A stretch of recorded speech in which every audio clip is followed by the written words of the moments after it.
One of the reasons I'm here in St. Petersburg as an institutional investor with significant exposure to the African continent is to learn about the way Asia is organizing itself in terms of leveraging not only sovereign wealth but also doing infrastructure and investment and market development. And what was fascinating for me in the conversations is to see how the Chinese, the Koreans, the Japanese and the Russians interact. And then it lies a great lesson for Africa, but also opportunities, because the same companies will be serving, the Chinese are very big across Africa, will be serving the same projects.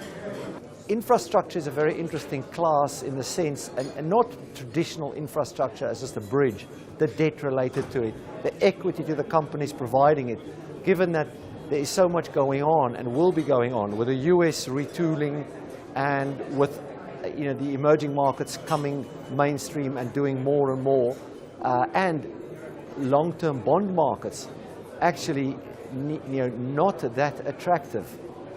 People are looking for long duration, predictable cash flows next to their equity investments. But I think the big story really is global capital spreading around the world and slowly but surely getting rid of this artificial differentiation between emerging and developed markets, and understanding that geographical spreading and the end of home bias is key to investors generating a high quality diversified return stream. I think private-public partnerships in a way which is also done not just government to private, but government-owned entities which operate like private institutions with the private markets.